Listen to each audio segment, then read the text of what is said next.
we are going to start today is from surgery to strength, the road to knee recovery after TKR. Screen visible है सबको? Yes, sir. Yes, sir. ठीक है।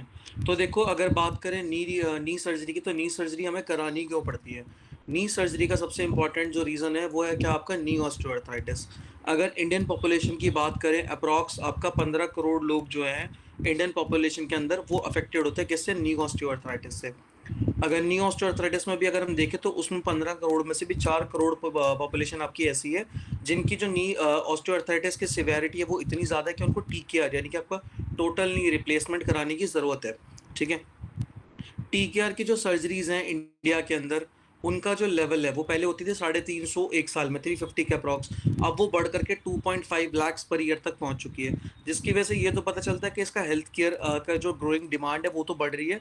साथ साथ में क्या है कि इसका जो डिमांड है वो हम पूरी की पूरी लोगों की कवर नहीं कर पा रहे। क्यों? क्योंकि एक साल में 2.5 लाख सर्जरी कर पाना, इतने लोगों की रिकवरी देना, प्लस में सर्जन के ऊपर मतलब बर्डन कॉस्ट बढ़ना, सब चीज़ें इससे क्या है आपकी बढ़ रही है। जो इंडियन पॉपुलेशन है उनके नीज के अंदर अर्थराइटिस डेवलप करने के चांसेस जो 15 गुना ज़्यादा होते हैं। क्यों? वेस्टर्न पॉपुलेशन के कंपैरिजन में। क्यों? एक तो उनका लाइफस्टाइल इस तरीके का होता है कि मतलब उनका क्रॉस लेग सिटिंग ज़्यादा होती है, स्क्वाटिंग पोजीशन में, यानी कि हम जो अपना इंडियन टॉयलेट है वो ज़्यादा यूज़ करते हैं। इस वजह से ऑस्टियोआर्थराइटिस के जो चांसेस हैं इंडियन पॉपुलेशन के अंदर वो भी आपके होते हैं ज़्यादा। क्लियर है?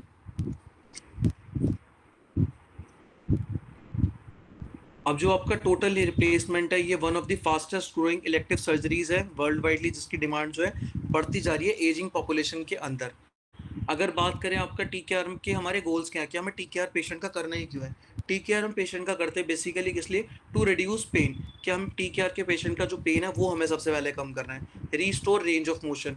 आफ्टर TKR जो हमारा पेशेंट है उसकी जो नॉर्मल रेंज होती है वो होती है आपकी अप्रॉक्स 0 to 110 to 115 डिग्रीज। ये हमें रेंज जो है 6 से 12 हफ्ते के अंदर पेशेंट की लानी होती है।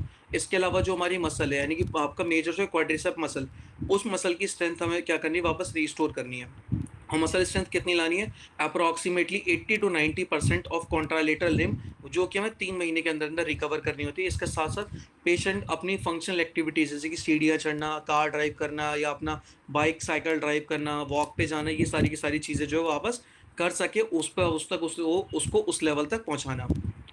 एविडेंसेस देखे गए हैं कि आपका एक क्या नाम है सिस्टमिक रिव्यू हुआ था, जिसके अंदर उन्होंने 53 रैंडमाइज कंट्रोल ट्रायल जो थे उसको चेक करा गया रिव्यू के अंदर, और पाया गया कि मल्टीपल रिहैब प्रोग्राम जो हैं आपका पेन इंप्रूव करने में, रेंज इंप्रूव करने में और एक्टिविटी आफ्टर TKR इंप्रूव करने में मदद करते हैं। बट कोई भी कैसा सिंगल प्रोटोकॉल नहीं है जो कि मतलब क्लियरली कहता हो कि हाँ ये वाला प्रोटोकॉल ज़्यादा सुपीरियर, वो वाला प्रोटोकॉल ज़्यादा सुपीरियर।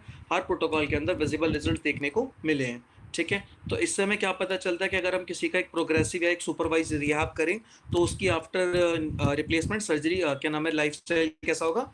अच्छा होगा, या हमारे आउटकम कैसे होंगे? पॉजिटिव होंगे। क्लियर है?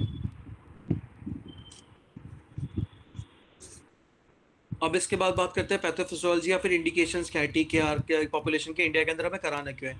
देखो, OA जो है वो इंडिया की टोटल पॉपुलेशन जितनी है उसमें से 28.7% लोगों को OA होता ही होता है, और पर्टिकुलरली फीमेल्स को ज़्यादा होता है। फीमेल्स को कितना 30, उस 28.7% में से भी 31.6% हमारी फीमेल जो है वो ज़्यादा क्या नाम है OA के लिए वो होती हैं, आपका प्रिविलेज है। और इसका सबसे इंपॉर्टेंट जो रिस्क फैक्टर है वो क्या आपका? एक आपका ओबेसिटी और सेडेंटरी लाइफस्टाइल। इन दोनों के अंदर क्या होता है? OA और ज़्यादा आपका सिवियरिटी होने के चांसेस बढ़ जाते हैं। Long term postal stress cases है, या फिर किसी का जेनेटिकली नी के अंदर कोई डिफॉर्मिटी वगैरह है, उसकी वजह से भी OA जो है वहाँ पे ज़्यादातर पेशेंट्स को होता है, उन पेशेंट्स को हो जाता है। TKR हम कब करते हैं? TKR करते हैं हम and stage of OA। OA की बेसिकली 4 ग्रेडिंग दी जाती हैं, ग्रेड 0, 1, 2, 3, 4, और ये कैलग्रेंस लॉरेंस का स्केल है। उसके बेसिस पे हम देखते हैं कि हमें कौन सा ग्रेड देना है, वो मैं आपको आगे इसमें दिखाऊंगा। ठीक है। तो जो एंड रेंज होता है OA का, यानी कि जब आपका ग्रेड 4 नी OA हो गया, जिसमें पेन जो है आपका इतना ज़्यादा सिवियर होता है कि जो आपका डेली क्या नाम है डेली एक्टिविटीज़ हैं या जो आपकी नी की फंक्शंस है उसको अफेक्ट करता है, तब हम TKR की तरफ जाते हैं। क्लियर है यहाँ तक? अब देखो, सक्सेस रेट जो है TKR का वो है more than 95% reported in Indian population. क्या नाम है, जो कि हम मॉडर्न टेक्निक अपना रिहैब में बात करें तो मोर देन 95% हमारा सक्सेस रेट है। रिकवरी जो है आपका पेन जो है पेशेंट्स का 3 महीने के अंदर ऑलमोस्ट चला जाता है। और 70% ऑफ पेशेंट जो है वो अपना एक्टिविटीज और डेली लिविंग जो है या उनकी जो मोबिलिटी है, जो बिल्कुल नॉर्मल मोबिलिटी है, वो मैक्सिमम 6 मंथ्स तक पूरी की पूरी रिस्टोर हो जाती है। अब इसके अंदर चैलेंजेस जो हमें किस किस पॉपुलेशन के अंदर में देखने को मिलते हैं, जो हमारा कोमॉर्बिडिटीज है, जैसे कि आपका डायबिटीज हो गया, ओबेसिटी हो गई। इन केसेस में क्या क्या हमें केयरफुल, ज़्यादा केयर के साथ में पेरी ऑपरेटिव मैनेजमेंट करना पड़ता है, ताकि इनके जो कॉम्प्लिकेशंस है वो हम कम से कम रिड्यूस कर सकें। फॉर एग्जांपल जैसे कि आपका इन्फेक्शन हो गया, या फिर क्या नाम है आपका स्वेलिंग बहुत ज़्यादा आ गई है वहाँ पर, या कि आपके सूचर प्रॉपरली हील नहीं हो पा रहे हैं, इन सारी चीज़ों को हमें चेक करना पड़ता है। डीवीटी वगैरह तो नहीं डेवलप हो रहा, ये सारी चीज़ें भी देखनी पड़ती है। कभी कभी क्या करता है, हमें रिविजन सर्जरीज भी करनी पड़ती है। रिविजन सर्जरीज के अंदर क्या होता है कि आपने टीकेआर किसी का करा, वो टीकेआर की सर्जरी आपकी सक्सेस नहीं हुई, किसी भी वजह से आपका टीकेआर की सर्जरी वो जो आपकी फेल हो गई, तो उसमें हमें रिवीजन सर्जरी करनी पड़ती है। यानी कि एक टीकेआर की सर्जरी वाले पेशेंट की दोबारा से टीकेआर करना, ये 1 in 10 पेशेंट्स के अंदर देखा जाता है। 1 in 10 पेशेंट्स जिनके अंदर कॉम्प्लिकेशंस होते हैं, जैसे कि आपका स्टिफनेस बहुत ज़्यादा नी में डेवलप हो गई, या उसके अंदर इन्फेक्शन डेवलप हो गया जिसकी फर्दर केयर करनी थी वह अब हो नहीं पाई, तो उन केसेस में हमें रिविजन सर्जरीज करनी पड़ती है। यहाँ तक अभी तक किसी को कोई डाउट है? क्लियर है इतना? अब इसके बाद बात करते हैं anatomy of the knee joint. देखो, नी जॉइंट जो है बेसिकली आपका 3 बोन से मिलकर बना होता है, जिसमें आता है आपका फीमर, आपका टिबिया और आपका पटेला। टिबिया जो है वो होती है आपकी शिन बोन, जो कि हमारी लार्जर बोन होती है लोअर लेग की, और उसका क्या नाम है, जो हमारा प्रॉक्सिमल पार्ट है वो जॉइंट बनाने में काम करता है। फिर आता है आपका फीमर। फीमर जो होती है वो होती है हमारी थाई बोन, यानी कि हमारी अपर लेग की बोन, जिसका हमारा डिस्टल पार्ट जो होता है वो नी जॉइंट बनाने में हेल्प करता है। और फिर आता है आपका पटेला, जिसको हम बोलते हैं नी कैप। इसके अलावा यहाँ पे हमारे कुछ कार्टिलेजेस होते हैं। कार्टिलेज आपको पता ही है क्या होता है। कार्टिलेज जो है बेसिकली एक तरीके का हमारा सॉफ्ट टिश्यू होता है, जो कि कवर करता है किसका, जॉइंट सरफेस, जो हमारी बोन की जॉइंट सरफेसेस हैं। फॉर एग्जांपल अगर मैं इसके अंदर बात करूँ, तो यानी कि इसमें हमारी जो फीमर है, फीमर का जॉइंट सरफेस कौन से होंगे, ये कॉन्डाइल जो होते हैं, इसको कार्टिलेज कवर करेगा। और टिबिया का जो टिबियल प्लेट्यू होते हैं, उसको हमारा क्या है, कार्टिलेज वहाँ पे कवर करता है। और ये इसका काम होता है कार्टिलेज का, कि कार्टिलेज जो हमारा फ्रिक्शन रिड्यूस करने में हेल्प करता है during movement in a joint. फिर आती है आपकी साइनोवियल मेम्ब्रेन। साइनोवियल मेम्ब्रेन क्या है, एक तरीके का टिश्यू होता है, जो कि हमारा जॉइंट की जो लाइनिंग होती है उसको क्या नाम है कवर करता है, और साथ साथ में सील करता है जॉइंट कैप्सूल को। इसके अंदर एक फ्लूइड बनता है जिसको बोलते हैं साइनोवियल फ्लूइड। उस साइनोवियल फ्लूइड का काम होता है कि ये जॉइंट को आपका लुब्रिकेशन में हेल्प कराता है, जिससे आपका एक स्मूथ मूवमेंट जो है वो आपका जॉइंट के अंदर हो। फिर इसके बाद आते हैं जॉइंट में आपके मेनिस्कस। जॉइंट में आपके 2 मेनिस्कस होते हैं, एक होता है आपका लेटरल मेनिस्कस, एक होता है आपका मीडियल मेनिस्कस। मेनिस्कस आपका कुछ नहीं है, मेनिस्कस आपका क्या है, फाइब्रोकार्टिलेजनस की डिस्क होती है। फाइब्रोकार्टिलेजनस के 2 पैड होते हैं, और ये कर्व्ड शेप के होते हैं, जो कि आपका नी के अंदर होते हैं, क्या नाम है, रेस्ट करते हैं आपका जॉइंट के बीच में, यानी कि आपका फीमर टिबिया के बीच में ये होते हैं।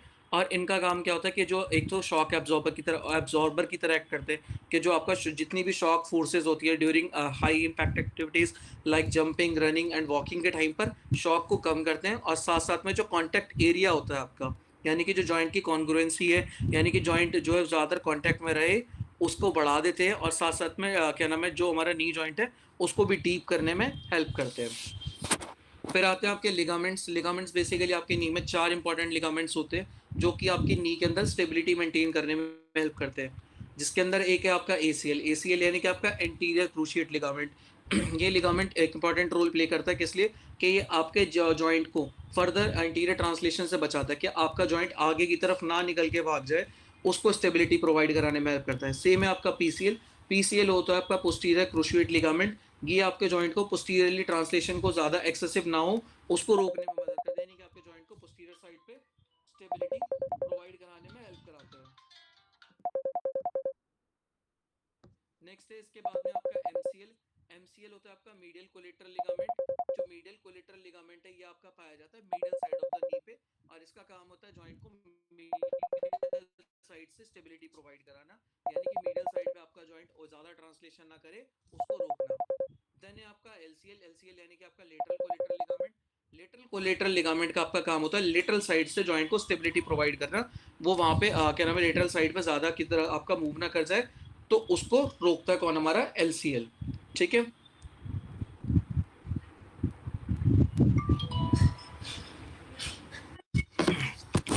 आपका कौन से मसल ग्रुप्स आते हैं हमारे, मसल ग्रुप में होता है हमारा क्वाड्रिसेप, क्वाड्रिसेप जो नहीं कि हमारे एक्सटेंसर ग्रुप का पार्ट है, यानी कि इसके अलावा हो गया हमारा हैमस्ट्रिंग जो कि आपका फ्लेक्सर ग्रुप का पार्ट है।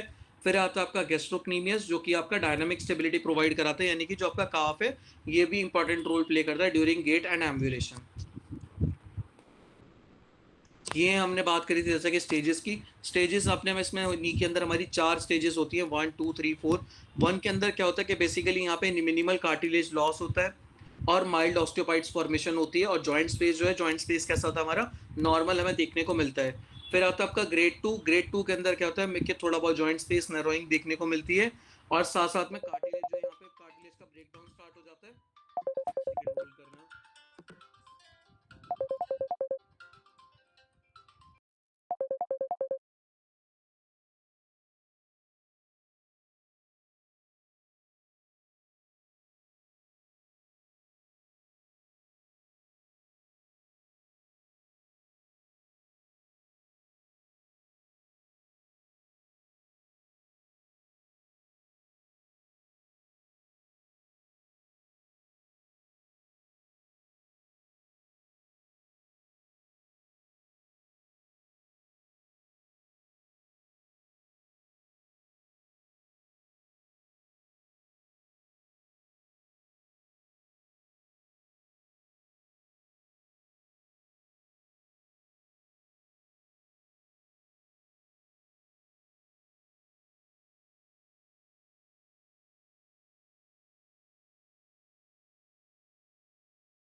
देन ग्रेड टू के अंदर क्या आपका जो माइल्ड जॉइंट स्पेस नर्विंग देखने को मिलती है, कार्टिलेज का ब्रेकडाउन हो जाता है, साथ साथ में यहाँ पे आपका ऑस्टियोपाइट्स की फॉर्मेशन जो है वो पहले से ज़्यादा हो जाती है। फिर आपका ग्रेड 3 नी ओए के अंदर क्या आपका मॉडरेट जॉइंट स्पेस रिडक्शन हो जाता है, साथ साथ में यहाँ पे कार्टिलेज का और भी ज़्यादा ब्रेकडाउन हो जाता है, और जो आपका क्या नाम है ऑस्टियोफाइट फॉर्मेशन है यहाँ पे आपको और भी ज़्यादा देखने को मिलती है। और फिर आता है आपका ग्रेड 4 नी ओए के अंदर क्या है आपका कंप्लीट जॉइंट जो है वो कोलैप्स कर जाता है, बहुत ही ज़्यादा जॉइंट स्पेस आपको देखने को मिलेगा, मैक्सिमम जॉइंट स्पेस रिडक्शन होता है, कार्टिलेज लॉस मैक्सिमम होता है, 60% तक कार्टिलेज यहाँ पे लॉस हो जाता है, और साथ साथ में लार्ज ऑस्टियोफाइट्स फॉर्मेशन भी आपको यहाँ पे देखने को मिलेगी।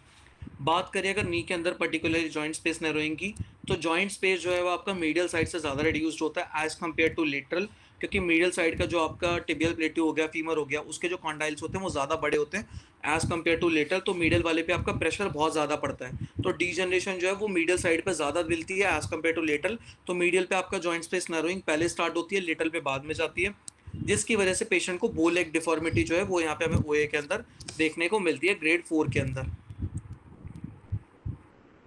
फिर बात करते हैं आपका what is knee replacement surgery. Knee replacement surgery है क्या? नी रिप्लेसमेंट को हम नी आर्थ्रोप्लास्टी या टोटल नी रिप्लेसमेंट भी बोलते हैं। ये एक सर्जिकल प्रोसीजर होता है जिसके अंदर जो हमारा डैमेज नी है, यानी कि डैमेज नी की अगर हम बात करें क्या, यानी कि आपके जो कॉन्डाइल्स हो गए, फीमर के और टिबियल प्लेट्यू हो गया, इन दोनों को रिप्लेस कर देते हैं और रीसरफेस कर देते हैं। यहाँ पे हम मेटल और प्लास्टिक के पार्ट्स लगाते हैं जिनको यूज़ करा जाता है to cap the ends. Cap का मतलब है कवर करने के लिए बोन के एंड्स को, ताकि हम नी जॉइंट बना सके दोबारा से। और इसके साथ साथ में हम नी कैप का जो आपका पोस्टीरियर सरफेस है उसको भी रिप्लेस करते हैं। नी रिप्लेसमेंट का रोल जो हमारा गोल क्या है सर्जरी का, ताकि हम रीसरफेस कर सके पार्ट्स को जो कि डैमेज हो चुके हैं, जिसकी वजह से आप पेशेंट को पेन आ रहा था या पेशेंट का जो एक्टिविटीज़ थी जो उसकी हैम्पर हो पा रही हूँ उनको कंट्रोल कर सके, जो कि अदर ट्रीटमेंट से पेन कंट्रोल नहीं हो पा रहा है। टीकेआर का मेन एम है कि जो पेशेंट की क्वालिटी ऑफ लाइफ है उसको हम इम्प्रूव कर सकें, एंड स्टेज ऑफ ऑस्टियोआर्थराइटिस के अंदर पेन रिड्यूस कर सकें, उसकी फंक्शनिंग बढ़ा सकें, और उसकी फिजिकल एक्टिविटी जो है उसको हम इम्प्रूव कर सकें। अभी एक नी रिप्लेसमेंट सर्जरी की वीडियो है, इसके बारे में देखना।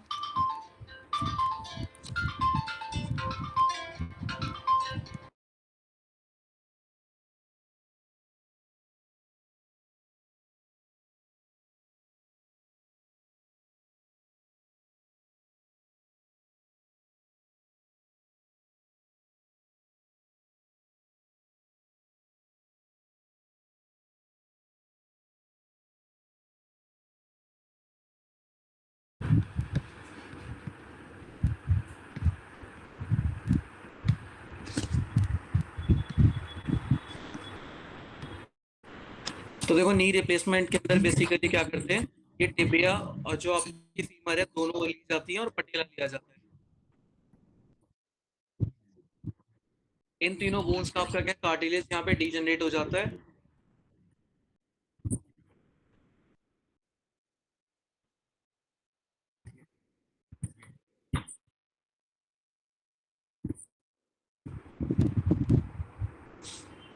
तो देखो, सर्जन सबसे पहले क्या करता है, अपने स्पेसिफिक टूल्स यूज करता है और टूल्स को यूज करके जो क्या नाम है, बोन को वहां से हटाता है, ताकि इम्प्लांट को जिसने लगाना है वो प्रॉपर इम्प्लांट का साइज जो है आपका वहाँ पे सेट हो सके, इम्प्लांट आपका प्रॉपरली वहाँ पे फिक्स हो सके।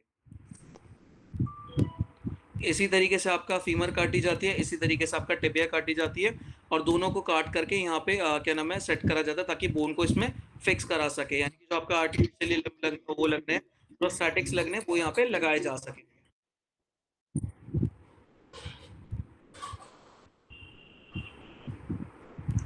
अब इसके बाद इम्प्लांट्स को ट्रायल इम्प्लांट्स को लगा करके चेक करा जाता है ऑन टेबल के जो नी है वो आपका सही से लगा है या नहीं लगा है, मतलब नी जो आपका कट हुआ है वो प्रॉपरली हुआ है नहीं हुआ।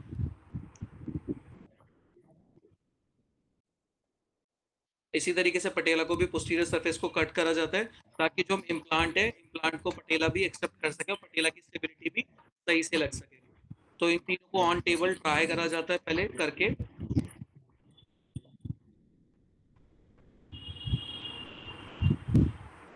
देन इसके बाद ट्रायल के बाद इम्प्लांट्स को हम सीमेंट लगाते हैं, बोन सीमेंट के बाद इम्प्लांट्स को फिक्स कर देते हैं हर एक की जगह पर।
ठीक है, तो यहाँ तक अभी तक किसी को कोई भी डाउट है? यहाँ तक क्लियर है सब? एक्सक्यूज मी सर, हाँ बोलो। जो भी स्टूडेंट्स जो हैं वो बीच बीच में ज्वाइन कर रहे हैं, don't accept and don't allow them now, okay, because already time निकल चुका है, जो सो के एडमिट हो रहे हैं फिर हमारी रिस्पॉन्सिबिलिटी नहीं है इसमें, ठीक है? आप अपना कंटिन्यू रखिएगा सेशन।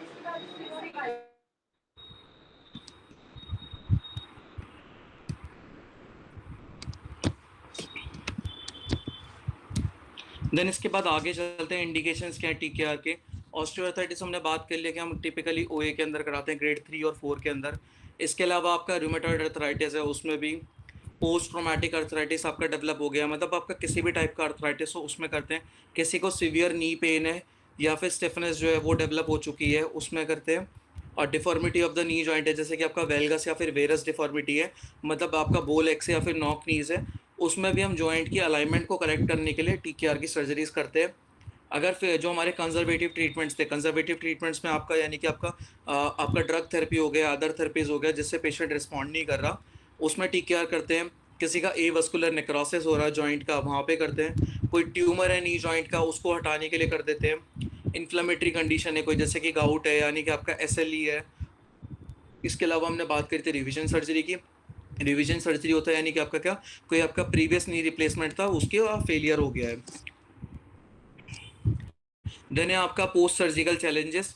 पोस्ट सर्जिकल चैलेंजेस के अंदर आपका यानी कि आपको सर्जरी के बाद क्या क्या चीज़ें फेस करने को मिल सकती हैं, यानी कि आपको क्या क्या कॉम्प्लिकेशन देखने को मिल सकते हैं। जैसे कि आपका पेन एंड स्वेलिंग हो गया, जो कि बहुत कॉमन होता है। और ये क्यों होता है कि वहाँ पे आपका टिश्यू ट्रॉमा हुआ, यानी कि सर्जरी के लिए जो आपके टिश्यू था उनको ट्रॉमा दिया गया, यानी कि इंसिजन लगाया गया, उसकी वजह से स्वेलिंग और पेन आता है और वहाँ पे इन्फ्लेमेशन चल रही होती है उस ट्रॉमा को हीलिंग के लिए, इसलिए होता है। देन है आपका स्टिफनेस। स्टिफनेस क्यों आता है, स्टिफनेस में आपका लिमिटेड रेंज ऑफ मोशन जो है उसकी वजह से होता है। लिमिटेड रेंज ऑफ मोशन होती है क्यों, क्योंकि आपका स्कार फॉर्मेशन होती है। और यहाँ पे एक टर्म होती है जिसका मतलब है आर्थ्रोफाइब्रोसिस। आर्थ्रोफाइब्रोसिस का मतलब होता है कि एक्सेसिव स्कार टिश्यू फॉर्मेशन, यानी कि आपका एक्सेसिव स्कार टिश्यू फॉर्मेशन जो होता है उसकी वजह से आपका जो नी जॉइंट है वो स्टिफ हो जाता है, और ये डिलेड रिहैब मिलने की वजह से भी होता है। फिर आपका मसल वीकनेस। मसल वीकनेस यहाँ पे आपको देखने को मिलेगी। क्वाड्रिसेप मसल में एट्रोफी हो सकती है। इन्फेक्शन, सुपरफिशियल और डीप इन्फेक्शन हो सकते हैं। आपका प्रोस्थेसिस के अराउंड भी इन्फेक्शन हो सकते हैं, अगर आपने जो इंसिजन है उसकी केयर ढंग से नहीं करी, उसकी ड्रेसिंग टाइम पे चेंज नहीं करी। ठीक है।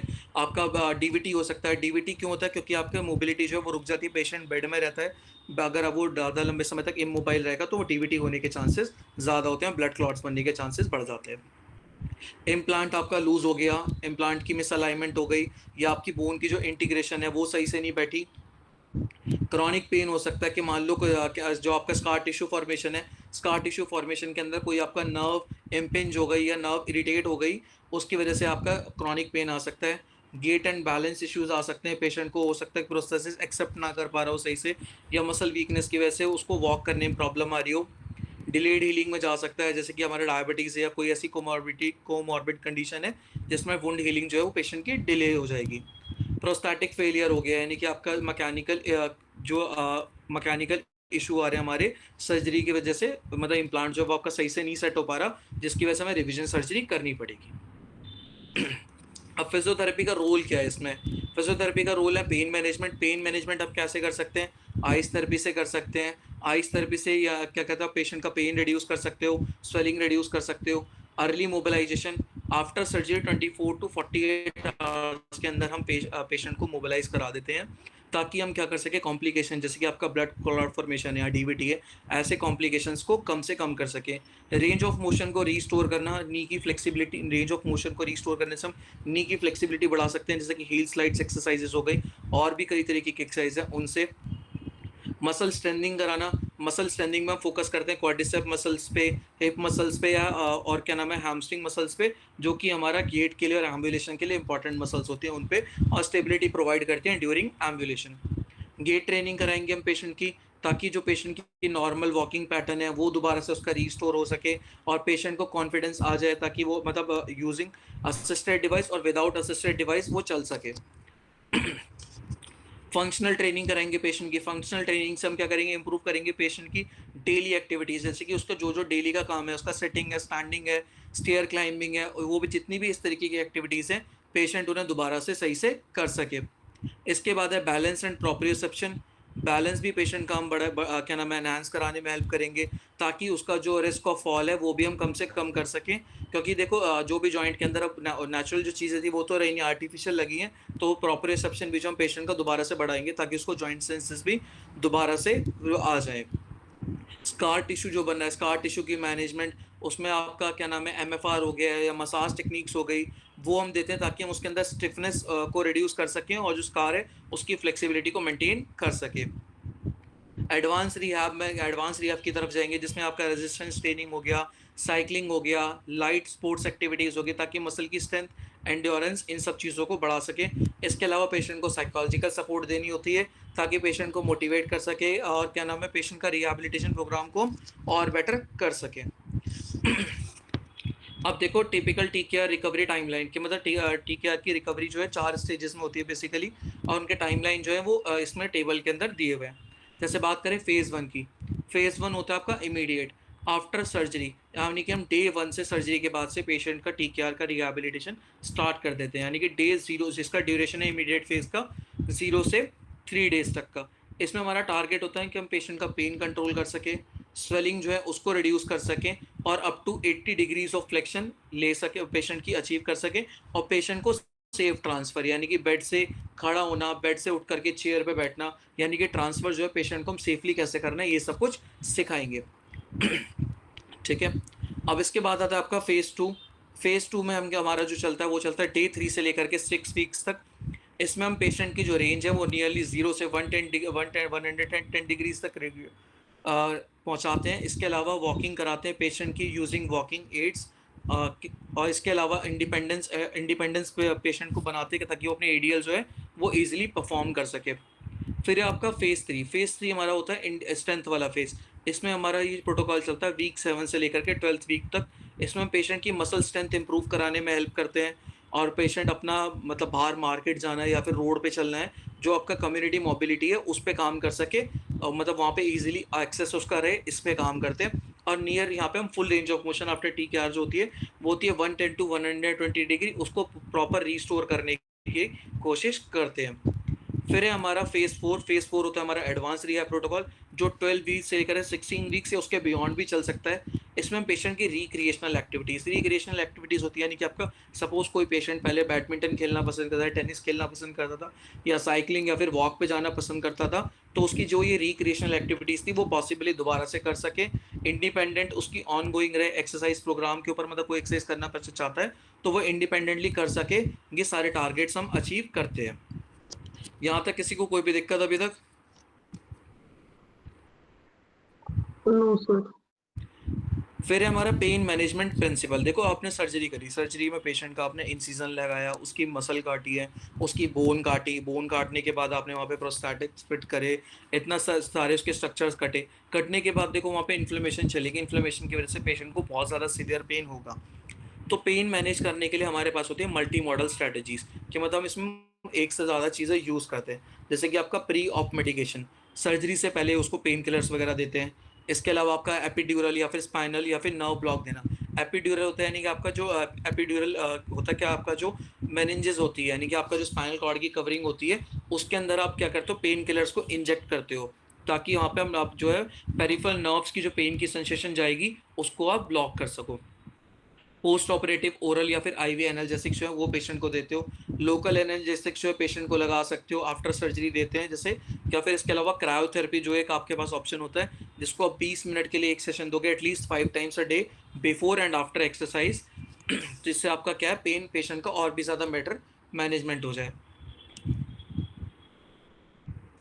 अब इसके बाद हम बात करेंगे फेज वाइज हमें क्या क्या एक्सरसाइज पेशेंट की करानी है, नहीं करानी, जो जनरली गाइडलाइंस के अंदर हमें मिलती है, रिसर्च बेस्ड या एविडेंस बेस्ड हमें देखने को मिली है। जैसे इसमें अगर हम बात करें, हमारा फेज़ 1 जो कि हमारा इमीडिएट फेज़ होता है, वो पोस्ट ऑफ डे 0 से डे 3 तक चलता है। इसका जो हमारा मेन गोल होता है फेज़ 1 का, वो है क्या, पेशेंट का जो स्वेलिंग है उसको कंट्रोल करना, इनिशियल रेंज ऑफ मोशन जो है, यानी कि आपका 80 डिग्री ऑफ फ्लेक्शन या और जो less than 10 degree of extension lag उसको हो, उसको रिस्टोर करना। ठीक है। फंक्शनल बेड मोबिलिटी पेशेंट को हमें सिखानी होती है, और सेफ बेसिक ट्रांसफर्स, यानी कि बेड में किस तरीके से मूव करना है, और यानी कि बेड से उठ करके चेयर पे या फिर बाहर बाथरूम तक या बाहर कैसे मूव करना है, वो सब हम उसको ट्रांसफर सिखाते हैं। इसमें आप इंटरवेंशंस क्या क्या दोगे, बेड मोबिलिटी सिखाओगे पेशेंट को। बेड मोबिलिटी में जैसे कि आपका आ गया, बेड से पेशेंट ने उठना कैसे है, बैठना कैसे है, और बेड से खड़ा किस तरीके से होना है। ठीक है। जैसे खड़े होने के लिए सबसे पहले उसने वॉकर अपने पास में लेना है, वॉकर होल्ड करना है, वॉकर होल्ड करने के बाद वॉकर से अपने हाथों से प्रेशर लेकर के धीरे धीरे बॉडी को आगे फॉरवर्ड फ्लिक्स करके लिफ्ट करना है, ये सिखाओगे। एम्बुलेशन कराओगे पेशेंट को कि 25 से 100 फीट की 100 फीट तक उसको चलने में मदद कराओगे, और स्टेयर्स अगर चढ़ सकते हो तो स्टेयर्स भी स्टार्ट कराते हैं, वरना स्टेयर्स इनिशियली छोड़ देते हैं। इसके अलावा पेशेंट को बेड पे आप एंकल पंप्स कराओगे। एंकल टो पंप से क्या होगा, उसका जो डीवीटी है, डीवीटी को ना हो उसको रोकने के लिए कराओगे। इसके अलावा क्वाड्रिसेप्स की, ग्लूट्स की और हैमस्ट्रिंग की आइसोमेट्रिक जो है वो पेशेंट को हम कराते हैं। एसएलआर कराएंगे, एसएलआर कराते हैं जब सर्जन की गाइडलाइंस होती है कि सर्जन बोलते हैं कि आप एसएलआर करा सकते हो, अदरवाइज एसएलआर नहीं कराने, क्योंकि एसएलआर कभी कभी पेशेंट को पेन भी दे देते हैं।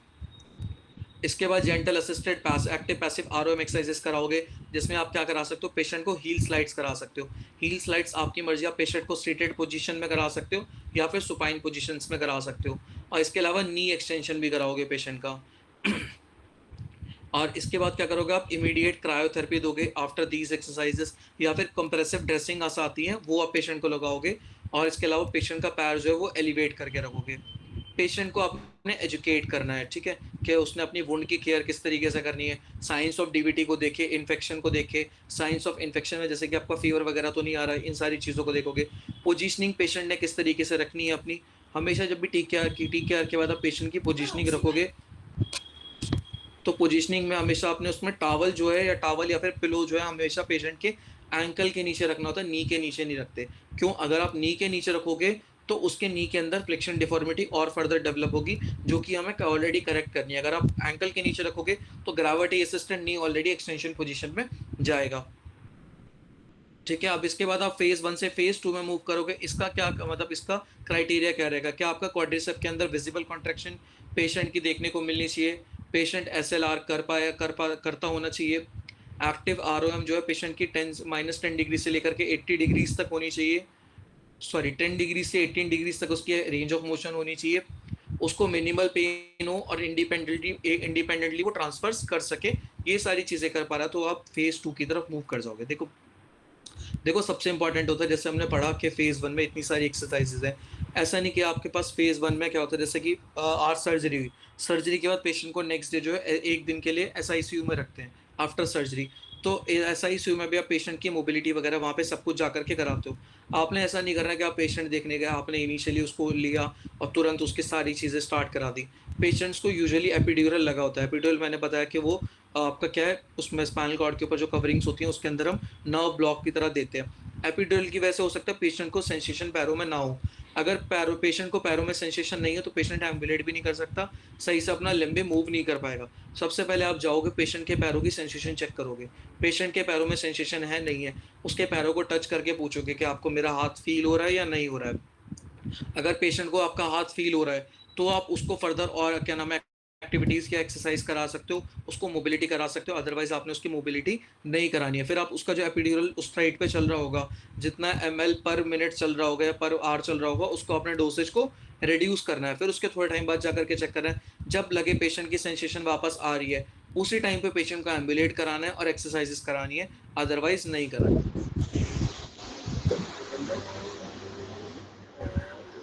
नेक्स्ट है आपका फेज 2। फेज 2 के अंदर है आपका मोशन फेज, जो कि आपका 3 डेज से लेकर के 6 वीक्स तक चलता है। इसमें हमारा मेजर गोल क्या है कि अब हमें जो रेंज ऑफ मोशन है वो 0 से 110 डिग्रीज तक लेके जानी है। असिस्टिव डिवाइसेस जो है, असिस्टेड डिवाइस से हटा करके उसको एम्बुलेट कराना भी स्टार्ट कराना शुरू कराना है। उसकी कम्युनिटी एम्बुलेशन भी लेनी है, साथ साथ में फंक्शनल एक्टिविटी जो है वो कर सके, ये भी दोबारा रिस्टोर करनी है इन 6 हफ्तों के।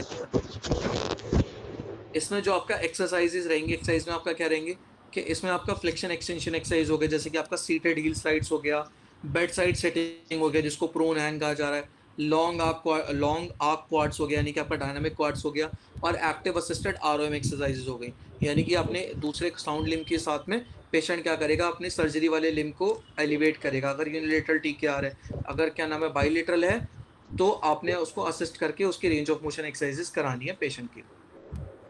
स्टेशनरी बाइसिकलिंग अगर आप करा सकते हो पेशेंट को, अगर क्या नाम है उसकी सफिशिएंट फ्लेक्शन रेंज जो है वो हमारी अचीव हो गई है, तो अगर उसकी फ्लेक्शन रेंज सफिशिएंट अचीव नहीं होगी तो आप बाइसिकलिंग नहीं कराओगे, स्टेशनरी बाइसिकलिंग जो होती है वो छोड़ दोगे।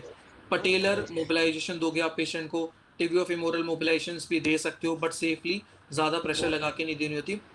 और क्या नाम है जो आइसोमेट्रिक्स हम कर रहे थे, क्वाड्रिसेप्स की, हैमस्ट्रिंग की और ग्लूटियल्स की, उनको आप कंटिन्यू रखोगे।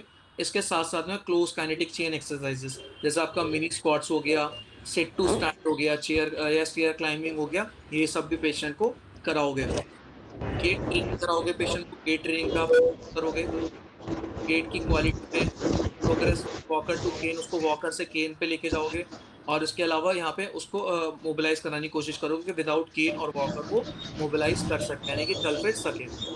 ये माइक जिसका ऑन है प्लीज अपना माइक म्यूट कर लीजिए। सौरभ अपना माइक म्यूट कर लीजिए।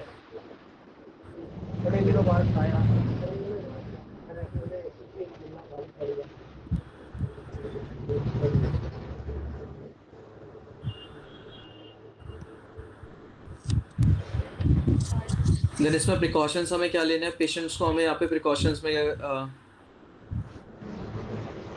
वेट बियरिंग कराओगे, वेट बियरिंग के बाद क्या नाम है लोगे, उसके अलावा चेक करोगे कि भैया उसमें वुंड के अंदर कोई स्वेलिंग इन्फेक्शन तो नहीं आ रहा, उसको चेक करोगे।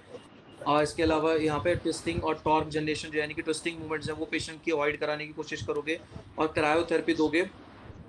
पूल थेरेपी भी करा सकते हो अगर उसका इंसीजन जो यानी कि सर्जरी का जो आपका मार्क है वो हील हो चुका है तो उसको आप हाइड्रोथेरेपी वगैरह भी पेशेंट को करा सकते हो। क्राइटेरिया क्या है एडवांस करने के लिए, उसकी एक्टिव रेंज ऑफ मोशन जो 0 से 110 डिग्रीज तक अचीव होनी चाहिए। वॉलंटरीली आपको डायनामिक क्वाड्स वो अच्छे से कर पाए, इंडिपेंडेंट वॉकिंग कर पाए और पेन फ्री वॉकिंग वो कर पाए। फिर है हमारा फेज 3 हमारा इंटरमीडिएट फेज जो कि हमारा वीक 7 से वीक 12 तक चलेगा। इसमें जो हमारे गोल्स हैं वो है हमारा maximise range of motion achieve करना, जिसमें हमारी रेंज ऑफ मोशन जो कि 0 से 115 डिग्रीज या मैक्सिमम 120 डिग्रीज तक हमें अचीव करनी होनी चाहिए। पर्टिकुलर मोबिलिटी पेशेंट की अच्छी करनी है हमें। इसके अलावा सफिशिएंट स्ट्रेंथ मसल के अंदर डेवलप करनी है ताकि जितनी भी फंक्शनल एक्टिविटीज है वो इंडिपेंडेंटली कर सके।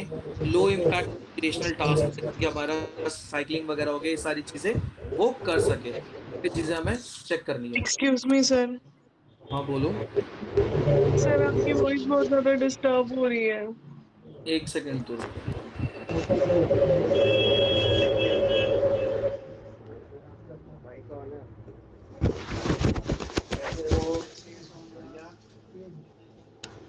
इतने दिनों बाद दर्शन लिए हैं।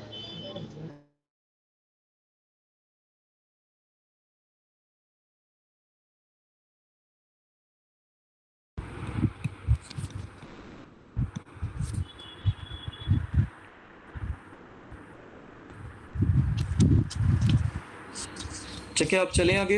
अब इस पे फेज 3 में आप एक्सरसाइजेस क्या कराओगे, जो प्रीवियस एक्सरसाइजेस थी वो सारी एक्सरसाइजेस आपने कंटिन्यू रखनी है, बट यहाँ पे आप इसमें क्या करोगे उन एक्सरसाइजेस के अंदर आप रेजिस्टेंस ऐड कर दोगे। रेजिस्टेंस उतना ऐड कर रहे हैं जितना पेशेंट टॉलरेट कर सकता है और इसके अलावा जो उसके रेपिटेशन है रेपिटेशन आप बढ़ा दोगे।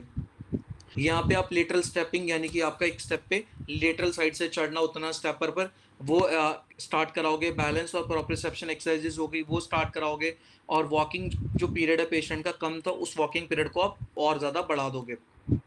एंड्योरेंस एक्टिविटी कराओगे जिसमें आप वॉकिंग प्रोग्राम जो है पेशेंट का वो इंट्रोड्यूस कर सकते हो और यहाँ पे आपका एक्टिविटी की जो ड्यूरेशन है यानी कि जैसे कि आपका जो भी वो काम करता है उस ड्यूरेशन को बढ़ा दोगे। एडवांस स्ट्रेंथ ट्रेनिंग कराओगे यानी कि आप रेजिस्टेंस बैंड के साथ में स्ट्रेंथनिंग कराओगे, ये सारी चीज़ें करोगे। इसमें आप एडवांस करेंगे। एडवांस क्राइटेरिया क्या है for to move to next stage, full range of motion हमारी अचीव हो जानी चाहिए। अगर आप पेशेंट की एमएमटी देखो हिप और नी मसल्स की, उसकी एमएमटी अप्रॉक्स 4+ या 5 तक पहुंच चुकी होनी चाहिए।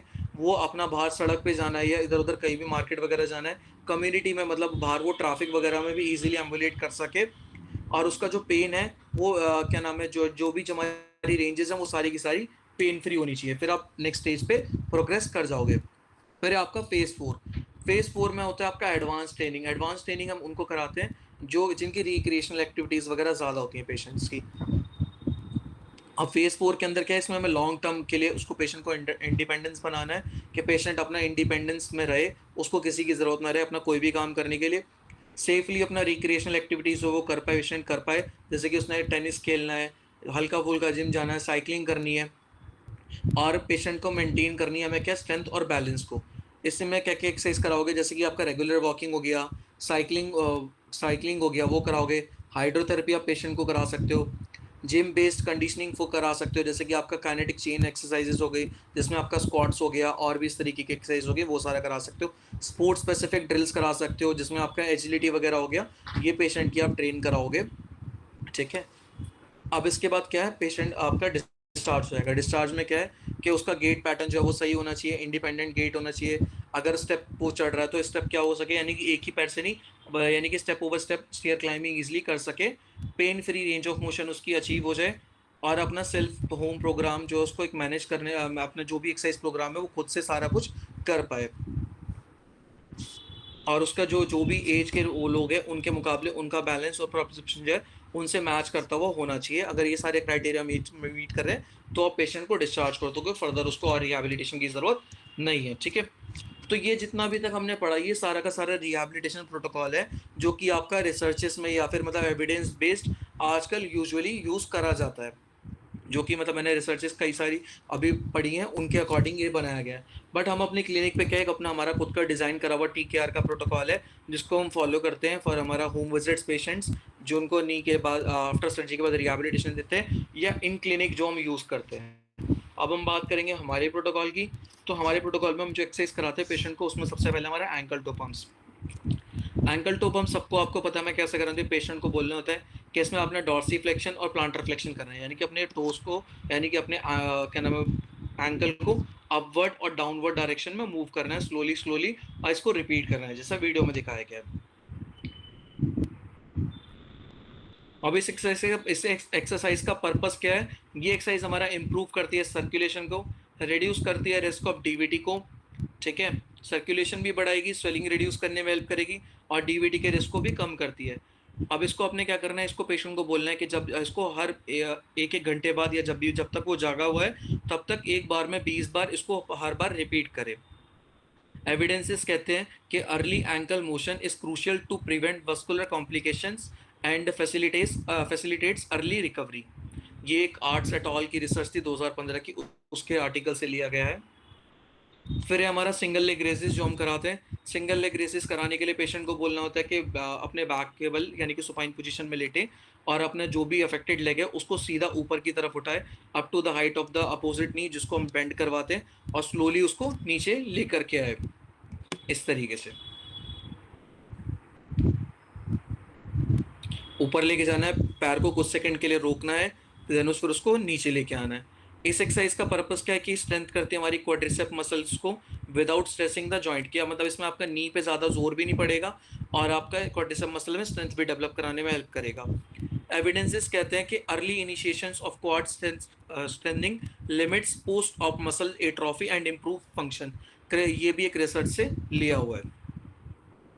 देन है आपका हिप एबडक्शंस। हिप एबडक्शंस कराने के लिए पेशेंट को बोलते हो कि आपने सुपाइन पोजीशन में लेटना है, और लेटने के बाद जो भी आपका अफेक्टेड लेग है उसको away from the body, away from the mid line and towards the mid line लेके आना है स्लोली स्लोली। ये हमारा टारगेट करती है हिप एबडक्टर्स को, जो कि स्टेबलाइज करते हैं पेल्विस को ड्यूरिंग वॉकिंग। अब इसका एविडेंस क्या कहता है? Hip muscle strengthening complements knee rehab, improving overall gait mechanics. Then हमारा quadricep isometric contraction. Quadricep isometric contraction करने के लिए एक टॉवल का रोल लेना होता है, उसको अपने नी के नीचे प्लेस करना है, और प्लेस करने के बाद पेशेंट को बोलना होता है कि अपने नी से इसको डाउनवर्ड डायरेक्शन में प्रेस करे, एंड देन उसको होल्ड करे फॉर फ्यू सेकेंड्स और उसको रिलैक्स करे। ठीक है, अब इसका पर्पस क्या है कि ये हमारे क्वाड्रिसेप की स्ट्रेंथ डेवलप करने में हेल्प करता है, और क्या नाम है with limited joint of motion, कि यहाँ पे हमें जॉइंट को बहुत ज़्यादा मूव नहीं करना पड़ता, limited joint of motion available होने पर भी एक क्वाड की स्ट्रेंथनिंग कराने में मदद करता है। फिर इसके एविडेंसेस कहते हैं कि isometrics preserve quad strength and assist in early muscle activation post TKR। अब इसके बाद क्या है? सेटिंग लेग लिफ्ट, जिसको हम डायनेमिक क्वाड्स भी बोलते हैं। डायनेमिक क्वाड्स करने के लिए पेशेंट को बोलना है कि एक चेयर पे अपराइट पोजीशन में बैठे, और एक लेग को अपने फ्लोर के पैरेलल उठाए, और उसको वापस स्लोली स्लोली नीचे लेकर के आए। ये हमारा एक्टिव क्वाड स्ट्रेंथनिंग में हेल्प करती है विद रिड्यूस्ड लोड। एविडेंस कहते हैं कि active ROM exercise improve strength and functioning during intermediate recovery phase.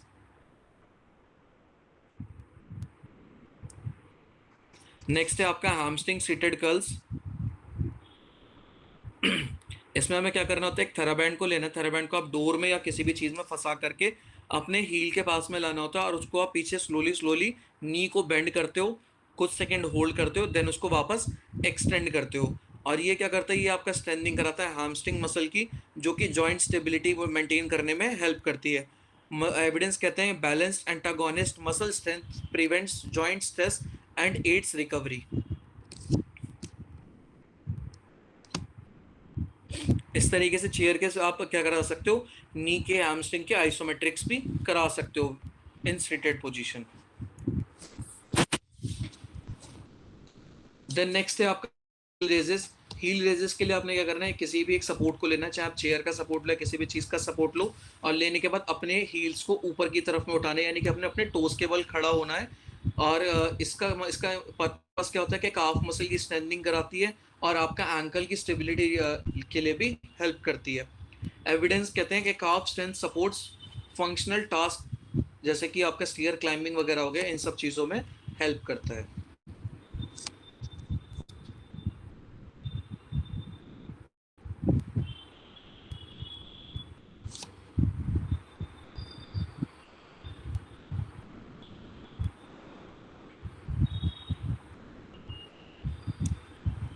Then next है आपका standing marching and directional kicks.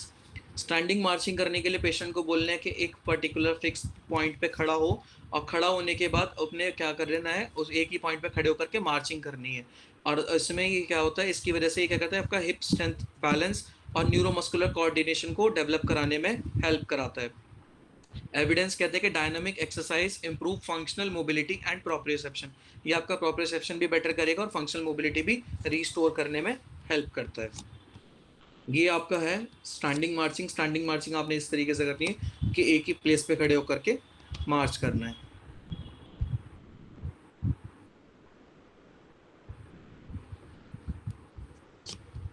दूसरा है आपका डायरेक्शनल किक्स। डायरेक्शनल किक्स में क्या करना है कि एक ही पॉइंट पे खड़े होना, खड़े होकर के ऐसा प्रिटेंड करना है कि आपके सामने से एक बॉल आ रही है, उसको आपने मल्टीपल डायरेक्शंस में किक करना है, जैसे फॉरवर्ड, बैकवर्ड, लेफ्ट और राइट साइड पर। ये भी आपका बैलेंस और प्रोप्रियोसेप्शन दोनों इंप्रूव करने में हेल्प करेगा। जैसे फिर इसके बाद है बैलेंस एंड प्रोप्रियोसेप्शन एक्सरसाइज, जिसमें आपका फ्लोर ड्राइंग आएगा और सिंगल लेग स्टांस आएगा। फ्लोर ड्राइंग के अंदर आपने बोलना है पेशेंट्स को कि फ्लोर पर डिफरेंट शेप्स जो है उन्हें ड्रॉ करे अपने टोस की मदद से, while maintaining balance on one leg. और इसमें क्या होगा कि इससे आप बोल सकते हो पेशेंट क्या तो अलग अलग लेटर्स बनाए, काउंटिंग लिखे या शेप्स बनाना है उसने ग्राउंड पर अपने टोस से। तो इससे क्या होता है, आपका बैलेंस एनहेंस करेगा, जॉइंट पोजीशन सेंस यानी कि आपका प्रोप्रियोसेप्शन उनको इम्प्रूव करेगा, जो कि क्रिटिकल रोल प्ले करते हैं आफ्टर टीकेआर। एविडेंसेस कहते हैं proprioceptive training reduces fall risk and improve gate quality. फिर इसके बाद आपका असिस्टेड डिवाइस गेट ट्रेनिंग या ड्यूल टास्क वॉकिंग वो करानी है कि आपने क्या करना है, पेशेंट को बोलना है कि जो भी वो असिस्टेड डिवाइस है उसके साथ में पेशेंट को आप वॉक कराओगे, फिर उसको बाद में एडवांस करने के लिए क्या कराओगे, जो असिस्टेड डिवाइस है उसको हटा दोगे, उसके साथ वॉक कराओगे। और पेशेंट को बोलना है कि अपने हाथ में कोई भी ऑब्जेक्ट जो है उसको लेकर के क्या नाम है उसने एम्बुलेट करना है, यानी कि गेट ट्रेनिंग करनी है। वो ये क्या करेगी, आपका रिस्टोर करेगी नॉर्मल गेट पैटर्न को, और पेशेंट की जो मल्टीटास्किंग एबिलिटी है उसको भी इम्प्रूव करने में हेल्प करेगी। एविडेंसेस कहते हैं कि early gait retraining reduces dependency and improve quality of life. Stair climbing कराओगे और स्टेप अप्स कराओगे पेशेंट को। स्टेयर क्लाइंबिंग और इसका काम क्या होता है कि स्ट्रेंथ डेवलप करेगी, बैलेंस आपका मेंटेन करने में हेल्प करेगी to perform real world functions. Evidences कहते हैं stair climbing is associated with greater functional gains in TKR patterns patients. फिर आपका बॉल किकिंग कराओगे आप सीटेड और स्टैंडिंग, सीटेड में इनिशियली, देन आप फिर उसको प्रोग्रेस कर दोगे किसमें, स्टैंडिंग के अंदर। इसमें आपने बोलना है कि कोई भी एक सॉफ्ट बॉल लेनी है, सॉफ्ट बॉल को किक करना है पेशेंट को, जब वो उसकी तरफ पास करी जाएगी तो पहले सिटिंग में करोगे, देन उसको आप प्रोग्रेस कर दोगे स्टैंडिंग में। इसलिए आप क्या करेगी, कोऑर्डिनेशन को, power of generation for return to higher level activities उनको रिस्टोर करने में हेल्प करेगी।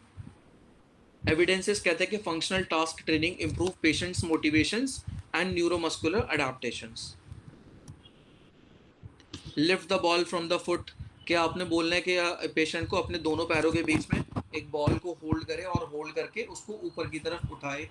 तो ये अगर पेशेंट बॉल नहीं उठा पा रहा तो आप एक बलून भी यूज़ कर सकते हो, और चेयर पे बैठ करके आपने पेशेंट को करानी है। इससे आपका क्या है कि पेशेंट की कोऑर्डिनेशन जो है वो दोनों लेगों की वो भी आपका रिस्टोर कराने में हेल्प कराएगा, और प्रोप्रियोसेप्शन ट्रेनिंग जो है उसमें भी ये हेल्पफुल है। वॉकिंग अबव द ऑब्स्टेकल्स, आपने अलग अलग ऑब्स्टेकल्स जो है पाथ में पेशेंट के लगाने हैं, कोन्स लगा सकते हो या आप कोई भी एक ऑब्स्टेकल जो है उसको यूज़ कर सकते हो, और लगाने के बाद पेशेंट को बोलना है कि उन ऑब्स्टेकल्स के ऊपर से अपने नी को बेंड करते हुए क्रॉस करते हुए जाए। तो ये पेशेंट का नी बेंडिंग तो साथ साथ में इम्प्रूव कराएंगे, प्लस में उसको रियल वॉकिंग को भी साइमुलेट करने में भी हेल्प करेंगे। फिर आपका पॉइंट टू पॉइंट वॉकिंग, इसमें आपने क्या करना है, वेरियस लैंडमार्क्स जो हैं वो ज़मीन पर रखने हैं, और लैंडमार्क्स रखने के बाद में पेशेंट को बोलना है कि एक पॉइंट से दूसरे पॉइंट पे जाए। ये पेशेंट का क्या है कि स्ट्रेट लाइन में चलना है या फिर एक पॉइंट से दूसरे पॉइंट तक एम्बुलेशन कराने में हेल्पफुल होती है। इसके बाद कोई क्वेश्चंस?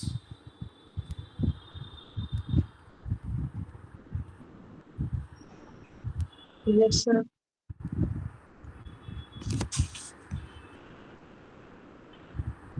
सर, हाँ बोलो। आपने प्रोटोकॉल बताया था स्टार्टिंग में 4 फेज का, और ACL का जो होता है प्रोटोकॉल, ये दोनों सेम होते हैं नहीं या नहीं, सिर्फ मोबिलाइजेशन का चेंज है?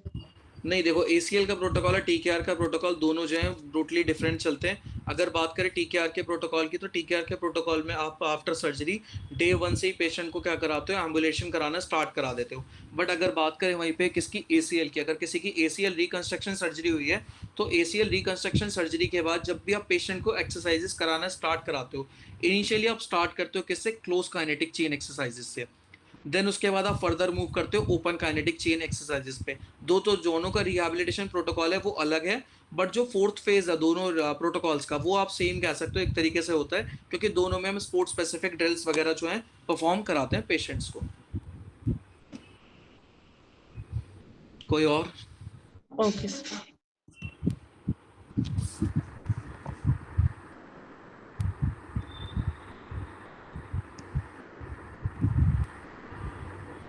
Any doubts?